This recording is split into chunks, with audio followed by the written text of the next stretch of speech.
Let's go now out to Washington State, which has so far been the epicenter of this coronavirus outbreak. Also, an interesting test case tonight. They vote entirely by mail. Steve Patterson, I'm looking at a little bit of our data about how much the coronavirus was on the minds of voters out where you are in Washington State. Yeah.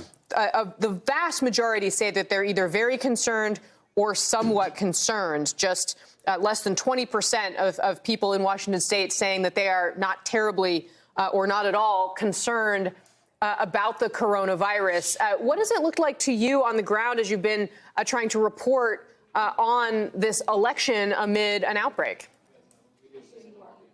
I think it's different specifically when you're in these communities that are impacted, that, where you know somebody who knows somebody who may be sick, where you're on a plane in which, I sat next to people on my way here coming back from San Francisco, and there's two parents, and they were talking about their kid's hands were raw because he was so worried about the coronavirus that he kept washing them. So, it's a little bit different when you're here. However, people are not so worried that it's getting in the way of voting, right? A lot of this was mitigated with the voting because, of course, this is mail-in ballots, but a lot of people still have to come and drive and drop it off today. That takes some courage, especially when there's a public safety department telling people who are elderly or have pre-existing conditions or just people in general to try to avoid crowds. That is not an easy thing to do, to come and stand in a line, even though it may be smaller because this is a mail-in state. A lot of this was mitigated, too, for a number of reasons. It's one of the reasons why, despite this being an epicenter,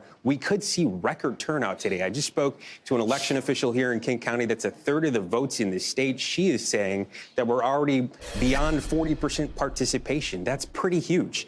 Wow. And one of the reasons for that, obviously, is the mail-in ballots. But another reason is that they've moved up the date to March. Remember that in years previous, this thing would happen months ahead. And so it's more relevant. People realize that. Another thing, of course, is that this is no longer a caucus. Before, the Democratic Party would assign delegates based upon it being a caucus. Can you imagine what a caucus would look like in the middle of an epicenter like this? This would be something that may be disastrous to the election process. And so people are now deciding and getting those delegates by primary. And then the third reason is the signaling that they've done. Take a look here. You can see hand sanitizer and wipes pretty much you can't go 5 feet without tripping on one. This they're calling a sanitizer station. All the workers are wearing gloves when they're handling those ballots. You will see on the ballots some Scotch tape where you might normally not see it because they are telling people not to lick the envelopes. There was a campaign that went out that said, healthy or sick, do not lick. And that's because they don't know how long the virus lives on a surface, but it also signals to people that they're taking care of this. And so I think people have been comfortable with voting and the whole voting process so far, and they feel like it's important in this state. And I think that's a feeling that they haven't had in a little while. And also, despite the fact that there is this virus, I think people feel an overwhelming pressure to do something about their election system this year, and they have.